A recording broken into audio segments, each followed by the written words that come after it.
A partir de agora, entra no ar mais um programa da sua TVH, TV do Habilidoso. Curta, comente e compartilhe, deixe seu like. Seja membro do canal, ajude a mantê-lo. Doe através do Pix TV do habilidoso@gmail.com.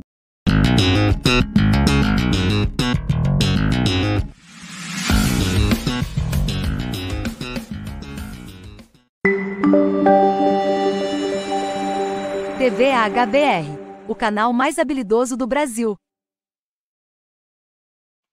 Olá, bom dia, boa tarde, boa noite, tudo bem? Mais um programa de Diálogos. Hoje o programa de número 30, desde que esse módulo foi criado, mas é o 223 programas que eu já faço desde o dia 20 de março, início da triste pandemia. Estou aqui hoje com o professor doutor Ayrton de Farias, doutor pela Universidade Federal Fluminense. Professor Ayrton, seja bem-vindo, obrigado pela presença. Se apresente um pouco, fala aí um pouco dos seus livros aí. Olá a todos e a todas, uma honra participar do programa, muito honrado pelo convite, pelo debate, pela discussão e pela sua trajetória que o canal apresenta, né, em causas populares, debatendo temas de relevo para o povo do Brasil, o povo do Ceará também. Eu sou professor do IFCE já há alguns anos, sou doutor em História pela Federal Fluminense, durante muito tempo dei aula em cursinhos de Fortaleza, né? Também, durante muito tempo, trabalhei na rede pública, tanto no ensino médio quanto superior, e talvez tenha ficado muito conhecido por ter feito livros sobre história do Ceará, tanto futebol, tanto livros didáticos de história do Ceará, e estou com uma pesquisa, que é o tema da nossa conversa, né, que será um mote de um livro a ser lançado este ano, sobre os atentados feitos pela extrema-direita, que corresponde a essa pesquisa ao meu estágio de pós-doutorado que eu fiz aqui na UFC. Então, gente, sem mais delongas, vão aí entrando, deixando seu like, comentando, compartilhando, né, aqui no YouTube, quem está pelas redes compartilhadas. Eu vou pedir para o professor falar um pouco desse novo livro, cujo tema é Explosões Conservadoras, Atentados da Extrema-Direita na Distensão da Ditadura Civil-Militar. O livro, pelo que eu entendi, professor, lendo algumas partes da internet, ele passa-se em Fortaleza, né, sobre os movimentos anticomunista dos anos 80, 70, 80 em Fortaleza, confere isso? É uma pesquisa, claro, né, no pós-doutorado ela tem que ser inédita, tem que ser uma pesquisa que tem uma abordagem distinta, né? Então é um trabalho que trata de um grupo chamado MAC, Movimento Anticomunista, que realizou vários atentados em Fortaleza no segundo semestre de 1980. Atentado à Igreja do Montese, atentado ao DCE da UFC, atentados contra a banca de jornal, pichações, ligações com ameaças de bomba. Então esse grupo, ele, na verdade, ele era mais um dos grupos que existiu no Brasil atuando naquele momento. Começo dos anos 80, um momento que o governo militar está vivendo a chamada abertura, que é um processo contraditório, hesitante, e que essa abertura, mesmo com as suas contradições, despertou a oposição de uma extrema-direita que entendia que, caso o regime abrisse ou chegasse ao fim, poderia haver a comunização do Brasil. Né? Ou seja, se o regime se abrisse, o Brasil poderia tornar-se um governo, um regime comunista. Qualquer semelhança com o presente não é por acaso. Né? Então, esses grupos de extrema-direita, que hoje no Brasil são, né, tão barulhentos, né, eles não são, na verdade, uma novidade. Eles não são um raio no céu azul de Fortaleza. São grupos que guardam tradições, ligações com tradições anteriores, com grupos anteriores, com práticas, ou como eu falo no texto, representações anteriores. Então, já existia nos anos 20, 30, 40, 50, lógico, quando o golpe militar é dado em 64, e também quando o regime militar está acabando. Então, o MAC é o mote da pesquisa, só que a pesquisa não ficou restrita só ao Ceará. Eu entendi que não havia como falar de um assunto como esse sem entender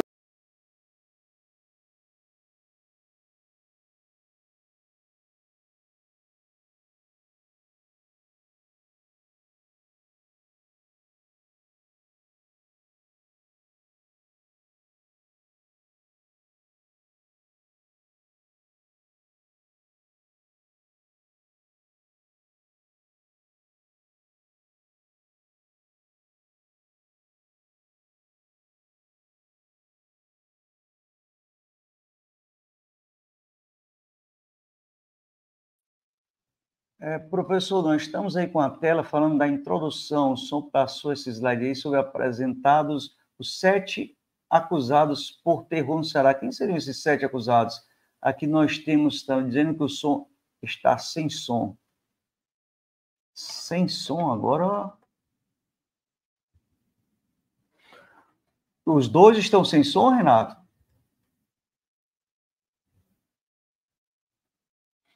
Bom, deixa eu dar uma olhada aqui, enquanto... Só um minutinho aqui, professor. Não estou entendendo essa do Renato aí. Sem som? Não, está... Porque aqui nós estamos com som, ó. Aqui nas configurações. Vai dando feedback mais rápido aí quem está sem som, que aqui está aparecendo para a gente com som, ó. Só o professor Ayrton que está sem som. Tá ligado o microfone dele aqui. Professor, fala aí, por gentileza. Bom, então a gente está com essa pesquisa,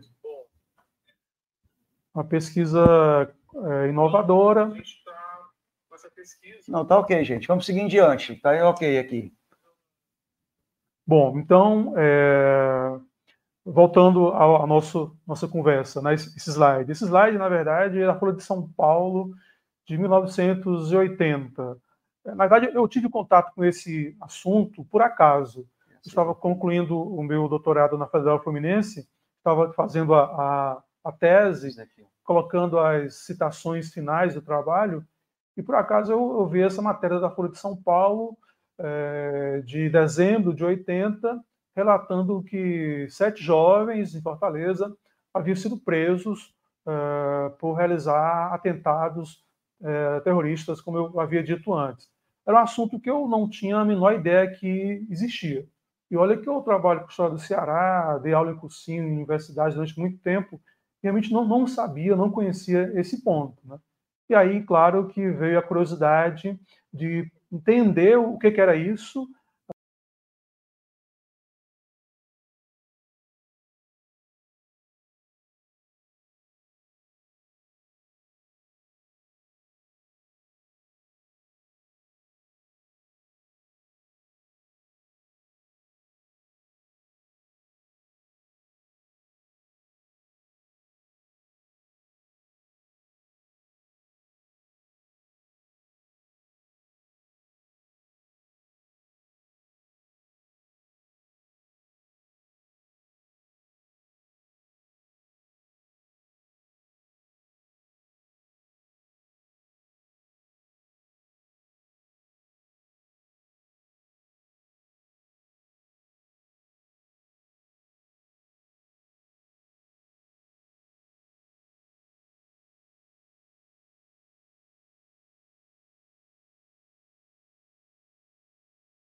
Inclusive, né? Isso é uma coisa que poucas pessoas sabem ou falam-se, né? E depois Dom Helder tornou-se uma figura muito crítica ao governo militar, inclusive foi boicotado quando foi indicado ao Prêmio Nobel. O Carlos Lacerda, quando jovem, era simpatizante das esquerdas, né? Depois Lacerda tornou-se um veemente anticomunista. Então, história é mudança, história é dinamismo, as pessoas elas mudam de posições. Então, naquele momento, alguns daqueles jovens, eram todos jovens, entre 20 e 30 anos de idade, de classe média, universitários, né, de boa condição econômica, sustentados pelos pais, fundaram esse grupo em Fortaleza, realizando vários atentados no segundo semestre de 80. Professor, vamos dar só uma parada, gentileza, aqui. Gente, o Ricardo novamente falou que cortou novamente o som. Eu estou aqui na página, né, sem entender o que está acontecendo. Eu peço mil desculpas, o Facebook não está indo ao ar hoje, né?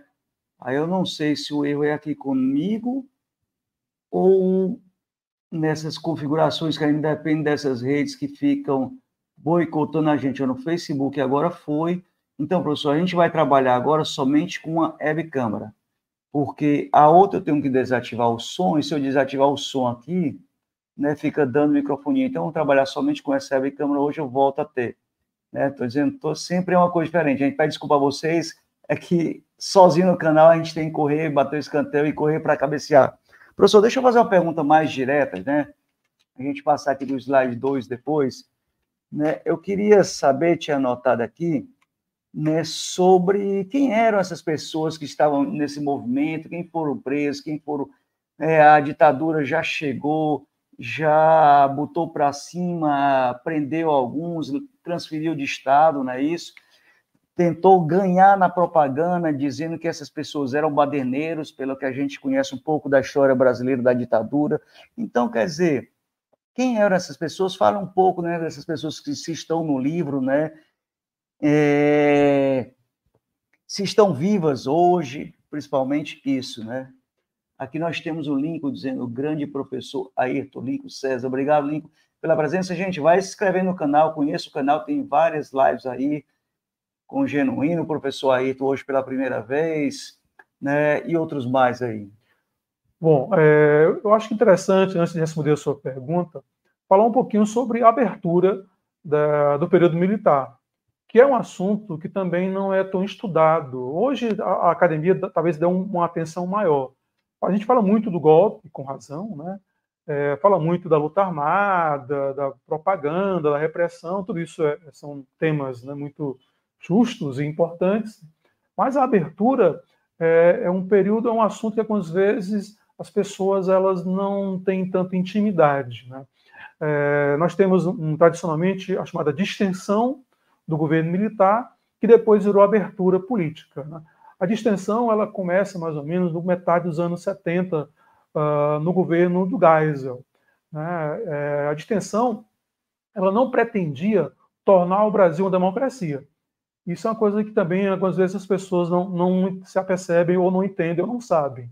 Tanto que há uma memória construída erroneamente, né, sobre o Geisel como um governo democrático, um governo que levou ao Brasil à democracia. Eu estou falando aí especialmente do livro do Gaspari, né, que faz isso muito. É uma grande ênfase ao mago, ao feiticeiro, ao Goberi e ao Corte Silva, como elementos que levaram o Brasil a tornar-se a democracia. Não era bem assim. Nem Geisel, nem Goberi tinham pretensões de tornar o Brasil uma democracia, mesmo porque a ditadura não se reconhecia como ditadura, né? Eles achavam que já havia democracia no Brasil. O que o Goberi, o Geisel e outros chamados moderados queriam eram institucionalizar o regime, ou seja, revogar o excesso de autoritarismo. Leia-se o AI-5, decretado em 68, que dava aos militares um poder quase que absoluto. Então, a ideia da abertura, da distensão, era tornar o regime, digamos, uma ditadura, um regime de força legalizado, um Estado de Direito autoritário, mais ou menos isso.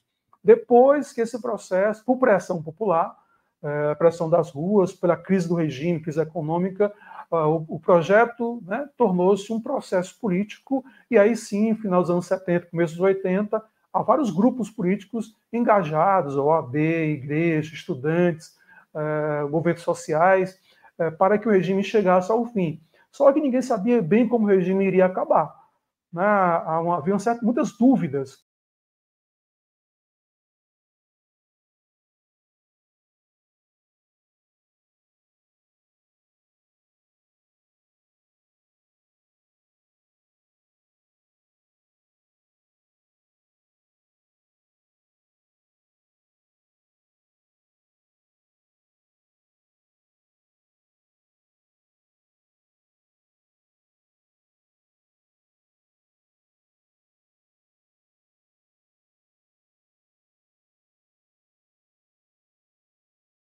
Iratajá. Iratajá, houve toda uma articulação de grupos moderados, inclusive do próprio PMDB, né, e dos militares, para derrotar as diretas, porque temia-se eleições pelo voto direto e a eleição de um inimigo dos militares, temendo que isso pudesse implicar em não acabar o regime. Então, há todo um processo político indeciso, confuso, hesitante, contraditório. As pessoas foram às ruas, tiveram muita coragem de ir naquele momento, porque ainda era uma ditadura. E esse jornal, o que é que ele representa aí com essa manchete de Jornal Povo de que ano? Esse é o Jornal Povo de dezembro de 80, exatamente no mesmo momento da Folha de São Paulo, né? Porque, como eu disse, havia vários grupos que estavam se articulando, passaram a se articular contra a abertura, grupos de direita, que temiam, como eu disse, o discurso era que se o regime se abrisse ou chegasse ao fim, fosse implantado no Brasil um governo comunista. E aí, entre os vários grupos que realizaram ações, atentados à bomba, estava esse MAC, que acabou sendo desbaratado em dezembro de 80. Eles, na verdade, foram presos na Paraíba, porque o grupo, pelo que nós apuramos na pesquisa, pretendia expandir o seu raio de ações para Recife e para João Pessoa. E aí eles acabaram parados numa blitz, foram presos 3 deles pela polícia, depois então a Polícia Federal desbaratou todo o grupo, né? Eram quantos e tem algum vivo hoje em dia? Todos, ao que consta, estão vivos. O grupo era formado por 9 pessoas, talvez tivesse mais. Cheguei durante a pesquisa. Entrevistou algum deles? Não, nenhum deles quis conversar. Porque é uma memória muito constrangedora, né? É um assunto muito constrangedor, muito incômodo, porque a memória construída por grupos conservadores é que o terrorismo foi feito, né, pela esquerda, pelo Marighella, pelo Lamarca. Então, de repente, no jogo de embate de memórias, nas batalhas de memórias, né, é muito constrangedor você lembrar que também houve atentados feitos para a extrema-direita. E mais, né, indivíduos que estavam lutando para conservar a ditadura, porque o propósito desses grupos era esse: manter o regime fechado, né, não barrar a abertura, porque temia-se que, como eu disse, a abertura levasse a um regime comunista no país, né? Esses foram punidos e presos? Eles foram presos, né, processados, só que depois do processo... Anistiados? Não foram anistiados, porque essas ações elas acontecem após a lei da anistia. A lei da anistia ela abrange os crimes praticados 78. Até 78, 79, final dos anos 70. Né? São atentados praticados depois da lei da anistia. Né? Em tese, deveriam ter sido investigados e punidos, mas não foram. Por quê? Porque o final do regime militar no Brasil ele foi uma grande negociação. Né? Ou seja, uma das condições para os militares deixarem o governo é que não houvesse nenhuma punição. Na lei da anistia, nós sabemos, beneficiou os torturadores. Né? Será que esse grupo conservador, explosões conservadoras da época, teria alguma relação com a explosão conservadora de hoje ou é totalmente diferente? Logicamente que cada época tem suas particularidades, né? Cada época tem suas próprias características, né, particulares, mas há elementos em comuns. Um deles, claro, é o anticomunismo. Esses grupos, eles imaginavam, entendiam que qualquer ação popular, qualquer mobilização popular era tido como comunista. Para você ter ideia, até a casa do Roberto Marinho foi alvo de atentados, né, por grupos de extrema-direita no Rio de Janeiro. Porque... Aí há semelhanças, porque dizem que a Globo é comunista, né? Pois é, porque esses grupos, eles, nas suas representações de mundo, qualquer coisa que não se enquadre na percepção ideológica que eles pregam é tido como comunismo. É um conceito muito amplo de comunismo. Tudo, na verdade, acaba sendo comunismo, né? Porque eles não há uma definição clara para eles. No fundo, o que eles defendem é que é capitalismo e democracia. Que, portanto, o que representar, ou o que for, por motivo qualquer, uma crítica social, uma crítica ao regime, tem cheiro, fede, seria comunismo. Então, esses grupos eles realizaram várias ações a entidades como a Folha de São Paulo, ao Estado de São Paulo, foi algo um atentado, né? Professor, e esse outro slide, você poderia comentar? Foi o que eu falei há pouco. A distensão, né, implicava para esses grupos um risco de comunização do país. E aí, no caso, a revista Isto É, falando de atentados à banca de jornal, porque houve vários atentados à banca de jornais em 80. As bancas de jornais elas eram acusadas de vender, de contribuir com o comunismo. Em qual sentido? Em vender jornais alternativos, né? Final dos anos 70, começo dos 80, há um boom editorial no Brasil e há muitos jornais, né, de pequena circulação, Pasquim, o Mutirão aqui no Ceará, Movimento, e os grupos conservadores, esses jornais, eles seriam jornais a serviço da causa comunista no Brasil. Há também uma questão moral, né, que é outra, você pode até também relacionar com os grupos atuais, né? Nesse boom editorial dos anos 70, 80 no Brasil, houve uma grande quantidade de revistas eróticas, pornôs eróticas. Eu cheguei a levantar informações que havia no Brasil nessa época 165 revistas eróticas circulando no país, com tiragens assim absurdas, 500 mil, 200 mil cópias. Hoje são números assim impressionantes. No Brasil, uma revista de circulação nacional vende 40, 30 mil cópias, quando muito, né? Então, a revista vendia 150, 200 mil cópias. Então, para esses grupos conservadores, o que estava ocorrendo no Brasil era uma abertura pornográfica. Né? Já falavam das famílias, seriam esse é um discurso muito comum dos grupos conservadores de direita. Né? O comunismo ele se introduz na sociedade, na escola, na família, na religião, difunde pornografia para destruir os valores da família e, assim, facilitar o seu projeto político, aspas, tudo isso, né, de tomada do poder. Então, no discurso desses grupos conservadores, as revistas eróticas atendiam ao projeto comunista que, na visão deles, estaria se aproveitando da abertura no país. Só que não tinha nada a ver. Na realidade, o final do regime militar ele implicou numa redução, no fim, né, da censura. Porque também vale lembrar que já existia, antes do regime militar, do golpe militar, do governo militar, uma censura moral no país. No governo Vargas já existia controle de cinema, teatro, música. O governo militar manteve e aprofundou esse processo. Né? Então, quando o regime está chegando ao fim, a censura moral ela também vai começar a reduzir-se. Então, há um boom, e aí é um efeito bumerangue. As pessoas, durante muito tempo, queriam ver esses filmes. Você deve lembrar, nos anos 70 eram famosas as pornochanchadas, né? Que eram filmes de caráter erótico nos cinemas que tinham públicos enormes. Né? Revistas como a Playboy, a Ele e Ela, a Fórum, vendiam, como eu disse, muitas tiragens absurdas, enormes. Né? A televisão, a Globo tinha as novelas da Globo, que era acusada de difundir a pornografia, ensinar o adultério, o sexo livre às mulheres e aos jovens. Esse discurso que hoje tem por aí não é tão novo, já era feito nos anos 70, começo dos 80. Então as bancas foram acusadas de vender pornografia e passaram a ser alvo de vários atentados a bombas. Né?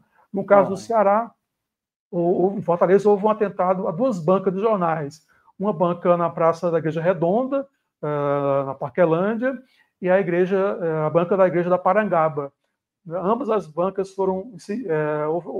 jogaram molotov, não chegou a ter um incêndio total, mas foram alvos de atentados nessa onda, né, da extrema-direita em defender os bons valores da família, como eles pregavam. Certo. Gente, a gente está aqui conversando com o professor Ayrton de Faria sobre o livro dele, né, que ele escreveu, vai ser lançado daqui a uns dias. Não pode contar tudo não, professor, senão não vai comprar, né? Então, vai logo aí escrevendo nas redes sociais do professor Ayrton de Farias, é fácil, né?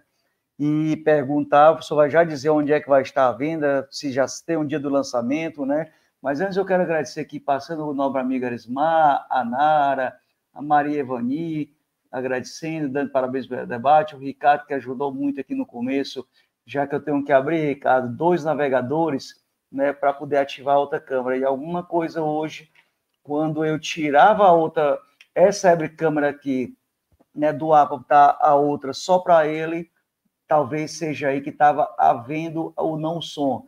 E lá também estava somente para o microfone da câmera, aí distanciável. Eu mudei e não deu certo. Então, vamos com uma, professor. E o que movia essa turma de anticomunistas ou de ultradireitistas, professor? O que os movia, né, eram as crenças anticomunistas. O anticomunismo ele é muito antigo no Brasil. Esse discurso de que nossa bandeira jamais será vermelha já era gritado nos anos 20, 30. 30, Né? Então, 30. já após a Revolução Russa de 17, o anticomunismo ele já está muito presente no Brasil e se consolida, se fortalece nos anos 30, especialmente após a chamada intentona comunista, o levante de 35, em que o PCB tentou um levante para derrubar o governo Vargas.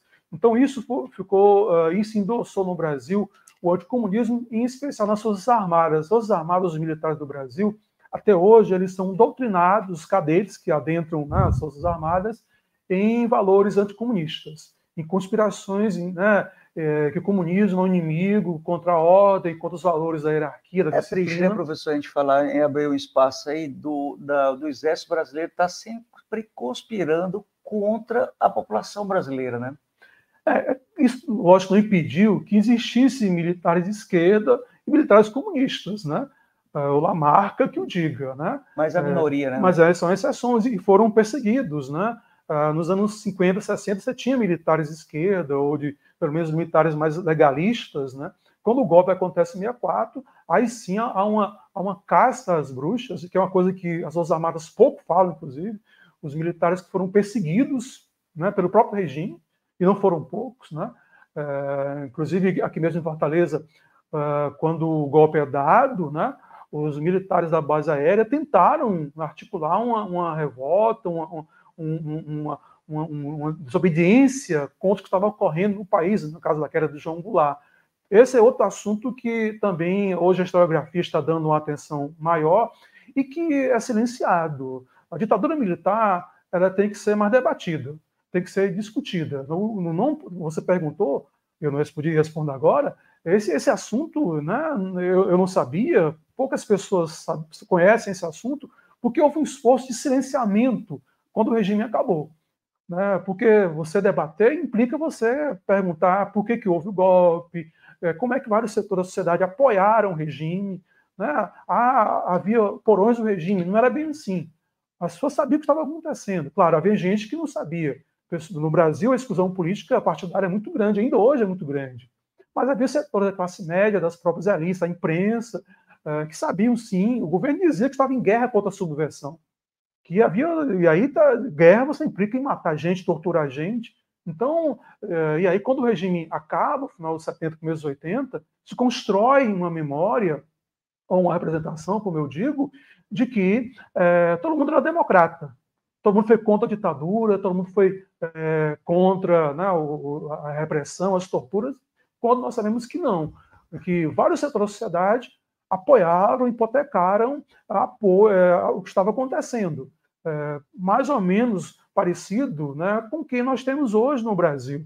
Nós temos grupos de extrema-direita, né, e aí eu cito diretamente o grupo do Bolsonaro, né, que tem práticas absurdas, né, mas um bocado de gente concorda, aceita. Né.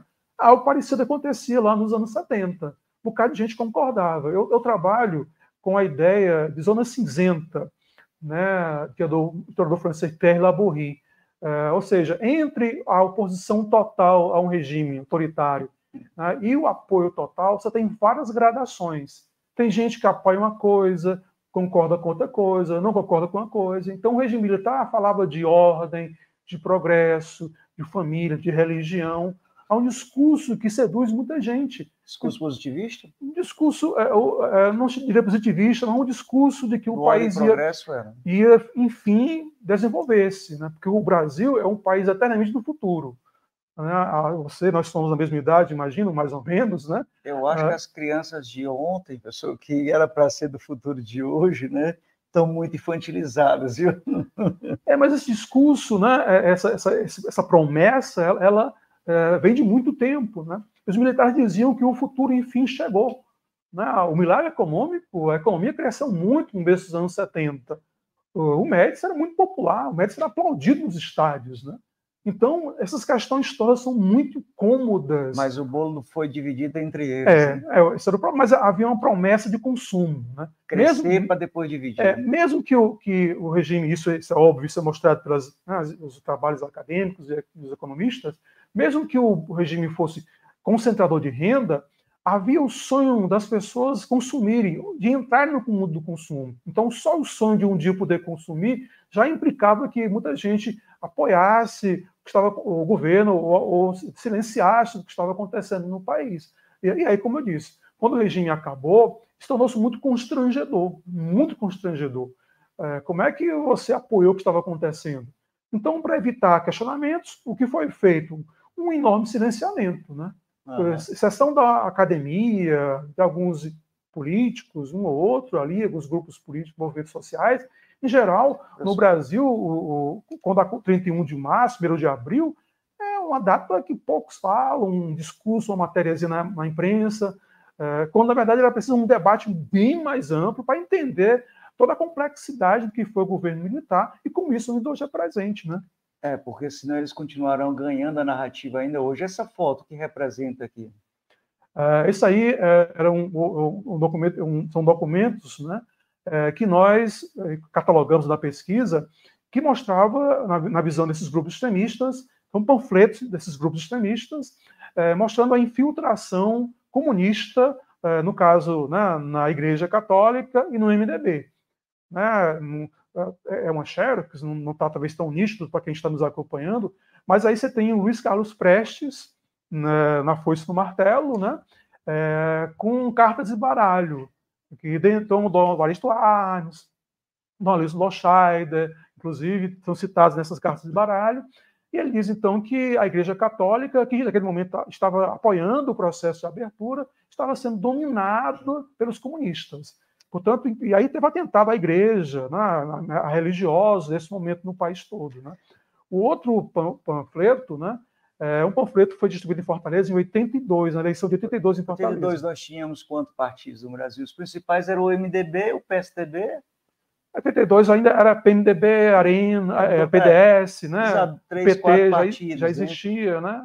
Já é um então, quer dizer, muitos daí do PMDB eram ditos esquerdistas que estavam outro partido ainda fora de circulação, porque é o seguinte, pela ditadura. A representação, que é um conceito do Chartier, né, ela não é criada de nada. Ela se apara em elementos do real, só que ela distorce, omite, mente. Isso no Brasil de hoje é muito evidente. Né? Tem um bocado de coisas que os caras falam aí que tem até alguma base no real. Só que eles distorcem de uma maneira, criam teorias conspiratórias, complôs, que beiram delírio. Né? Então, realmente, havia uma proximidade do PCB e do PCdoB nesse momento no PMDB. Porque quando a abertura aconteceu, o PCB e o PCB não foram legalizados. Eles não podiam disputar eleições. Exato, por isso que talvez... Então, eles estavam dentro, como alas do MDB e PMDB. Né? Então, na visão desses extremistas, né, o PMDB era um partido dominado por comunistas, e que é uma loucura, né? Um partido... por isso que eu estou dizendo, não interpreta em nenhum momento, né, que os outros partidos estavam suspensos e não poderia ter. Então, quer dizer, o PMDB, que a gente sabe, nunca foi, no máximo, democrata, com o Ulisses Magalhães e tudo, né? Mas na visão deles, como eu disse, eles superdimensionam alguns elementos do real. Então, votar no PMDB seria, na visão deles, votar nos comunistas. Né? Essa visão fica, talvez, para o psicólogo, né, saber se é a influência da falta de estudo, se é a influência da indústria cultural, da mídia, da propaganda. Né? Algumas vezes, digamos, é um discurso intelectual fajuto, intencional, sabe? O cara sabe que é mentira, mas ele usa o discurso porque ele quer... Precisando ganhar. Ele quer links, hoje rede social, né? Tem muito disso, né? Ele quer o embate. Como eu não tenho propostas, não tenho ideias, né? Eu preciso provocar o tempo todo o atrito para ser lembrado. Né? Isso no Brasil isso é muito claro, a estratégia de alguns políticos, né, da extrema-direita. Né? E essa outra charge aí, pessoal? Vamos com essa outra charge. É um panfleto que circulou nos quartéis em 75. Isso aí é o Golbery de Couto e Silva, que é um dos responsáveis pelo processo de, né, o projeto político militar moderado de abertura. E esses militares de extrema-direita, eles entendiam que os militares que estavam querendo a abertura eram também comunistas, eram traidores. Tinham traído a Revolução de 64 e eram traidores. Então, Revolução, né? Triste. O Golbery aí é apresentado nesse panfleto enforcado. Eles criticavam duramente o Geisel, criticavam duramente o Figueiredo, que estava entregando o Brasil aos comunistas. Né? Então, o panfleto também diz muito como esses grupos militares de direita viam a abertura como uma ameaça de comunização do país. Né? Professor, vamos dar uma parada agora para agradecer aqui o Erismar, que está dizendo, né? Tarcísio Leitão enfrentou a ditadura ditadura militar civil presente, né? O som agora tá bom com essa câmera. Dom Helder Câmara foi perseguido pela ditadura militar. Aqui também ele fala que os franciscanos foram torturados na ditadura militar. Frei Tito de Alencar foi torturado, sim, infelizmente, ele entre muitos outros. Aqui também o Erismar volta a dizer que a Rede Globo e a imprensa burguesa serviram a ditadura militar. A gente quer convidar todos vocês que inscrevam-se na TV HBR, Politicultura, né, que tem vários programas, entrevista com o Genuíno, já fiz uma abertura com Lula, entrevistei o doutor Zanin, Estete, e outras mulheres também, como a Maria Flor, Sinara Menezes, tem uma boa programação no canal, e a gente faz isso aqui na luta, com o professor Evaldo, falando aí, excelente entrevista, parabéns a Ayrton de Farias e Luiz Regadas, né, Evaldo? Evaldo também está aqui, juntamente com o professor, com o jornalista Bezerrinha, de 15 em 15 dias, mais ou menos, contando causos do futebol, causos da política, né, entre outros programas. Então, a gente só pede a vocês que ajudem o canal a crescer. Quem puder, doe, que a gente compre iluminação, compre som. Precisaria de uma pessoa para estar ali olhando e resolvendo esses problemas de duas imagens de câmeras com microfone, mas vamos para frente. Deixa eu mandar um abraço para o Evaldo. Sim, vamos mandar a luta aí também. Aqui também tem um professor Leonan, que fala sobre educação, Paulo Freire e tudo, Minuto da Educação. Amanhã, gente, tem um programa com o Minuto da Educação, que é o programa do Setorial de Saúde, apresentado pelo Erismar, que vai ser com o professor Giovanni Alves e o professor Emi Sader, grande cientista político. Né? Vão falar sobre economia, saúde e eleições. Então, a gente espera vocês amanhã às 7h30. Então, o Erismar está falando aqui que a relação dos Estados Unidos e a ditadura militar na América Latina sempre existiu, na América Latina, no Afeganistão, todo mundo, os Estados Unidos, junto com a OTAN, aquele grupo formado, entra lá. Professor, contigo, aí seus alunos também. Depois a gente volta com o Jornal do Brasil. Inscreva-se, gente, deixa o like, é de suma importância. Professor, só pode ficar mais tranquilo, relaxa aí. Tá bom. Jornal do Brasil, isso aí é o ápice dos atentados da extrema-direita. Na verdade, é a debacle da extrema-direita no Brasil, que é o famoso caso do Rio Centro, né?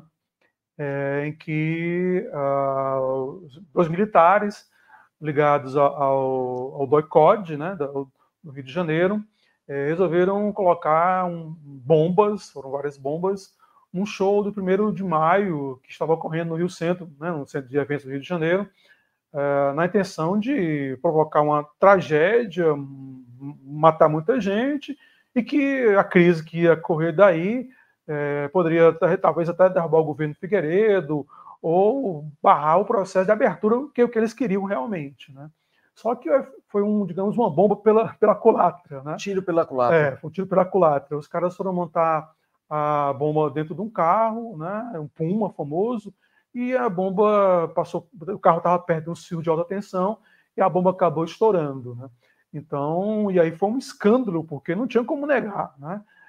Que você tinha militares ligados, né, às Forças Armadas, com uma bomba dentro de um carro, num evento político, né, um show de trabalhador, e que você tinha artistas, multidões de pessoas de esquerda, muita gente de esquerda. Né?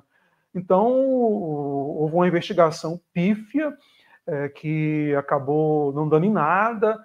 Argumentou-se que os militares estavam tentando desarmar a bomba, uma coisa ridícula na argumentação. Morreu um militar, o outro ficou ferido, né? Ainda hoje ele é vivo, não fala do assunto de jeito nenhum. É um cara que vive em silêncio há mais de 30, 40 anos, né? Porque claramente era uma prova de que se tinha grupos de extrema-direita militares envolvidos nos atos terroristas. Né? Então esse episódio ele é lembrado pela historiografia como o evento que marca a decadência, o fim mesmo desses atentados feitos pela extrema-direita.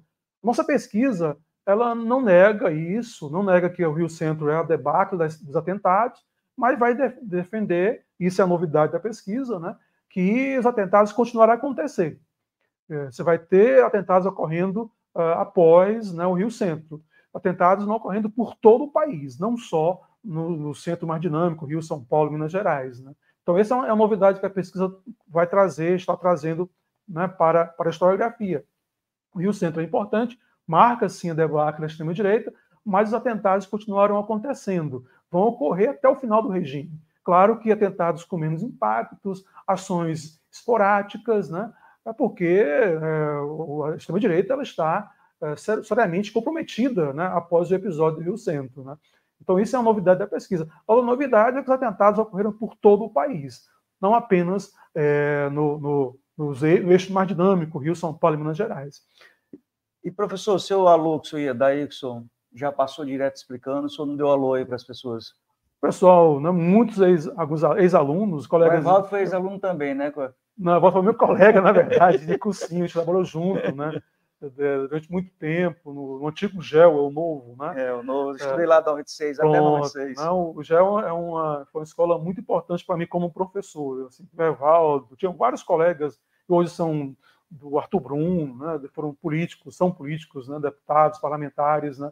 Então, então é legal reencontrar o pessoal via internet. Um abraço, Evaldo. Então vamos lá para esse slide aqui 10, professor. Esse aí é um relatório do SNI. O historiador ele tem que ter a responsabilidade de apontar as fontes de onde ele tira informação.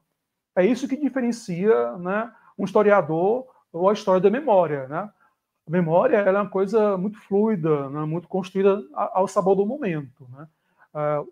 Claro que a história muda também, mas a mudança da história ela requer debate, teoria, pesquisa, e você tem que indicar as fontes de onde eu tiro as informações. Então, nós catalogamos cerca de 430 ações, atentados e ameaças feitos por grupos, né, de extrema-direita no Brasil entre 78 e 85. E um documento que nós encontramos valiosíssimo, esse documento está no arquivo, está no acervo do SNI, está no acervo da Biblioteca Nacional. Ele é público, né? Você pode procurar esse documento na Biblioteca Nacional. É um documento feito pelo próprio governo militar, onde são catalogados diversos atentados feitos, né, alguns por extrema-direita, outros de origem, né, obscura, mas que mostra como o governo militar estava acompanhando esses grupos, né, embora não punisse. Por que não punia? Não punia porque, geralmente, os envolvidos eram indivíduos ligados às Forças Armadas. Então, havia uma espécie de uma acusação de omissão do governo Figueiredo em condenar os atentados, mas não apurá-los. Né? Por quê? Porque você poderia implicar em chegar a militares ligados ao órgão de segurança envolvidos nesses atentados. Sempre assim, né? E uma das coisas que os militares colocavam como condição sine qua non para deixar o governo era que não houvesse nenhuma punição a eles. Tá? Então, o Figueiredo ficava numa situação muito melindrosa. Queria continuar o processo de abertura dos marcos, que os militares queriam, de forma muito moderada, mas era pressionado para a extrema-direita, e aí ficava numa situação muito melindrosa. Né? Não por acaso o Rio Centro, né, é um escândalo não ter sido punido ninguém. Né? Um militar foi encontrado literalmente com uma bomba no colo, e o cara não foi punido, né, por nada disso. Né? Por isso que o MAC do Ceará ele serviu ao governo Figueiredo, como você perguntou muito bem antes. Né? O MAC, sim, os grupos de extrema-direita que tinham militares, ficaram impunidos, a gente não sabe nem o nome deles, na verdade. Alguma informação aqui e acolá, alguma coisa muito solta, mas quem eram esses caras? Alguns falaram. Por exemplo, o ex-delegado Cláudio Guerra, envolvido em atos de tortura, depois tornou-se evangélico e confessou que praticou, torturou, matou gente durante o governo militar. E confessou que teve envolvimento nesses atentados que eu estou aqui falando, né, nesse debate nosso. Né? Então, ele fala, né, mas outros não, ninguém sabe quem são. O caso do MAC cearense ele é muito sui generis. Por quê? Porque era um grupo civil.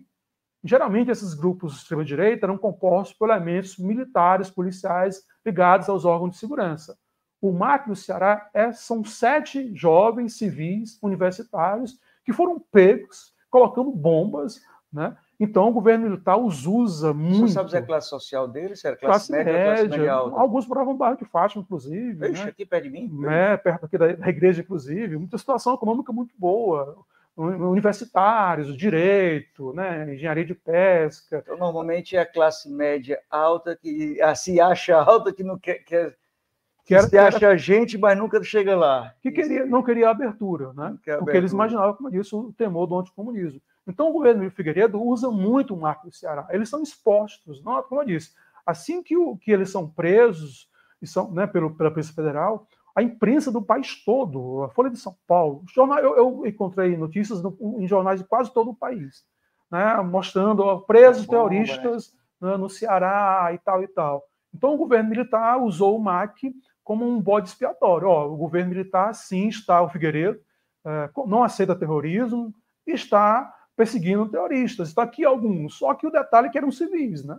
Os civis terroristas foram presos e mostrados à imprensa. Os militares envolvidos em ações terroristas nunca foram, né, sequer expostos os seus nomes. Um ou outro que sabe aqui e acolá, mas, em geral, não foram expostos. E continuaram suas carreiras militares, inclusive, né?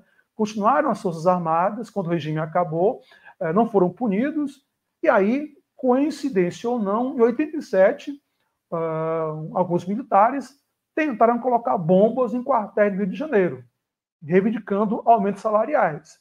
Um dos acusados de ter planejado, né, colocar bombas era um cara chamado Jair Bolsonaro, né, que depois deixou as Forças Armadas, né, e virou, né, um político extremamente conservador, durante muito tempo ignorado, só no começo do século atual, com a ascensão do PT, o governo Lula de Dilma, que ele passou a ter uma inserção, né, maior nesses grupos políticos conservadores. Né?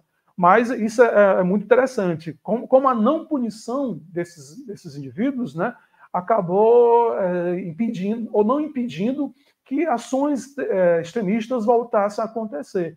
Daí a importância, puxando aqui o debate para o presente, de nós apurarmos e punirmos o pessoal que fez aí o 8 de janeiro, né, em Brasília. Né? Esse pessoal não pode ser de jeito nenhum ficar impune. Tem que ser investigados, punidos de acordo com o Estado de Direito Democrático. Por quê? Porque nós temos que impedir que isso volte a acontecer. Esse negócio de dizer que a história serve de lição de vida, eu não concordo. Né? A história vai julgar, pessoal, a história não julga nada. Tem um bocado de gente que matou, que torturou e não teve aconteceu nada. Né? Mas nós temos que entender que é importante para a democracia do Brasil que esses indivíduos sejam processados e punidos exemplarmente, para que não se tentem fazer de novo. Mas, professor, é engraçado, eu estava ouvindo um debate há 2 semanas na Rádio CBN, né? E estava lá a filha do Ives Granda, disse, não, era uma de doidinho, não tinha como eles darem golpe do país, quebra aqui dali, não tinha culpa nenhuma, quer dizer, as pessoas acabam vendo dessa forma, né? E isso é o problema, entendendo? Aí outros, como o senhor disse, outros dizem, não, foi armado pelo PT, pela esquerda, para dar força ao Lula. Então, quer dizer, aí se a justiça intervém, diz que o Moraes é ditador, que o Lewandowski também era, tirou o Lula agora está do lado do Lula como ministro da Justiça.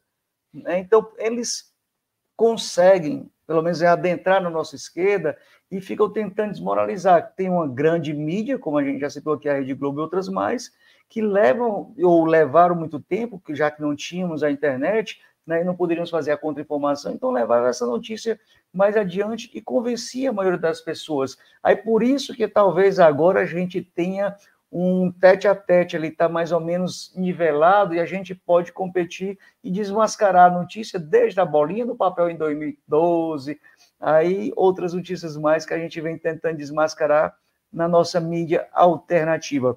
Professor, vamos chegando aos 50 minutos aqui do programa, já nos minutos finais. O Elismar também volta a falar que os sindicatos sofreram intervenções no período da ditadura militar. O bancário Beleza... Moura Beleza, era um bancário, líder sindical cearense, famoso. BB, dirigente do Sindicato dos Bancários do Ceará, foi perseguido e torturado pela ditadura militar. A Brenda aqui batendo palma, né? Aqui o Elismar também fala que o governo dos coronéis serviram à ditadura militar.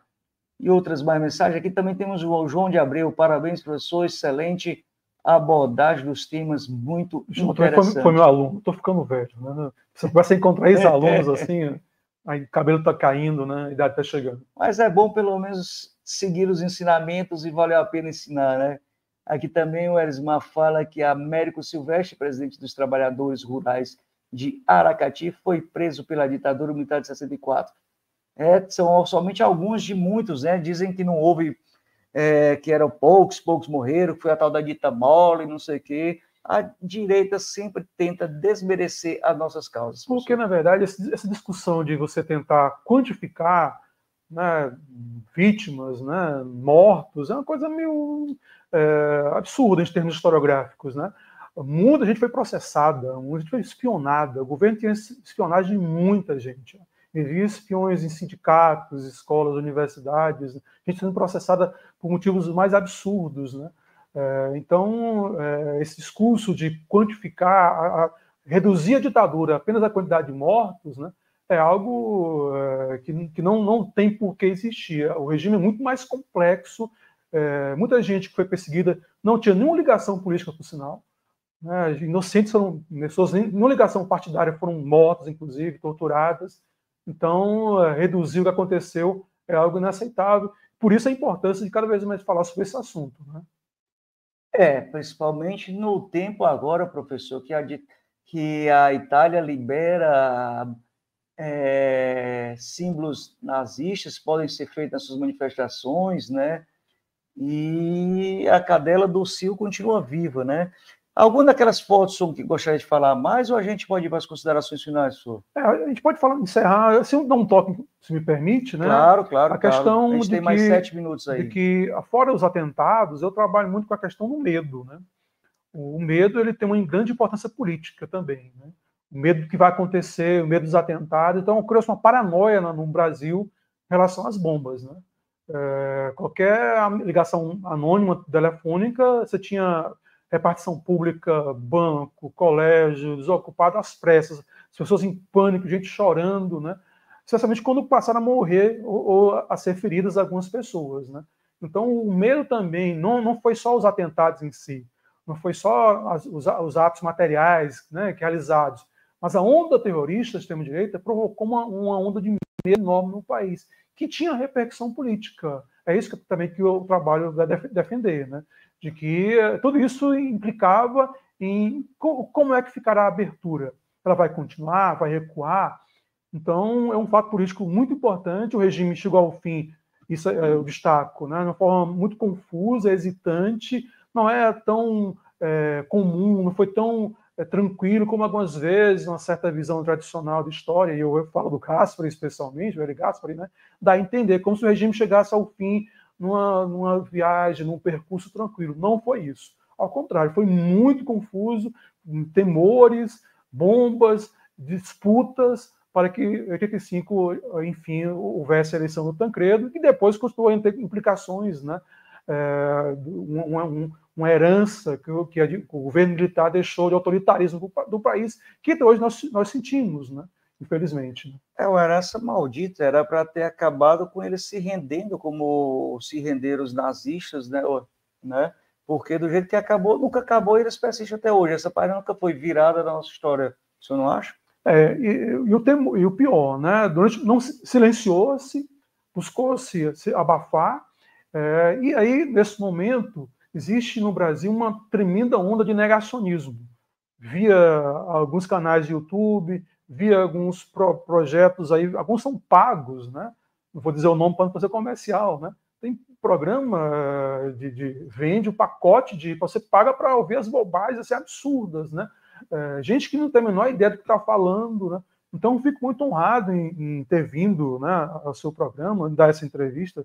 Vim outras vezes, estou às ordens, estou me autoconvidando, inclusive, né, para falar sobre esse assunto, sobre os temas, né? Porque nós temos que discutir esse assunto, não pode ser silenciado, para que nunca mais aconteça. Eu acho que, no fundo, a minha pesquisa deixa isso, né? Debater, saber, discutir, para nunca mais acontecer de novo.